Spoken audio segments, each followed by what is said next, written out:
is a big change coming for voters on Election Day, and one that might take just a little bit of getting used to. It's an effort to make voting more convenient for people who choose to avoid voting early and go to the polls on Election Day. Politics Now co-host Steve Sebelius is here with that story. Steve? Well, Denise and Christiane, voters are used to going to their local polling place on Election Day, the address of which is usually printed on the sample ballot that the county sends you in the mail. But for the first time this year, voters will be able to cast a ballot at any of the 172 voting centers scattered throughout the county. That means any voter can vote at any vote center anywhere in Clark County. Joe Gloria is the county registrar of voters. For all voters, instead of one polling place, they'll have 172 locations throughout the county to go and vote. From Mesquite to Lapland, Indian Springs to Sandy Valley. It won't matter what polling place they're in, they'll have their ballot available. Gloria says the sample ballot includes a map with every voting center on it so voters can find one close to where they live, work, or wherever they're going to be on Election Day.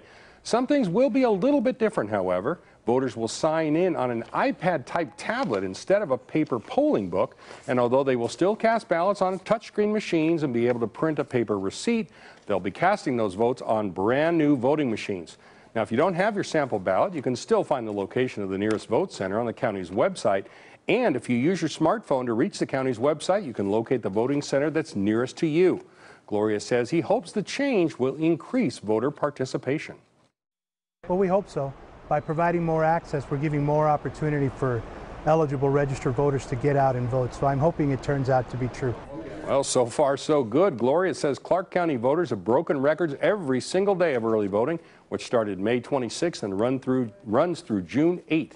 Now, statewide, nearly 120,000 people have turned out to vote early or by mail, which works out to 8.2% total turnout so far.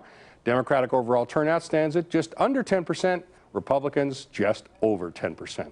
Now, Gloria says voting centers were used in the off-year municipal elections of 2017, but this is the first time they'll be used countywide. Now, traditionally, more people vote in early voting than wait to vote on Election Day.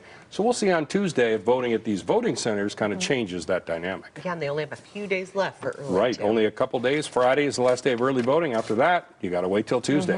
Thanks, Steve. Thanks. And of course, we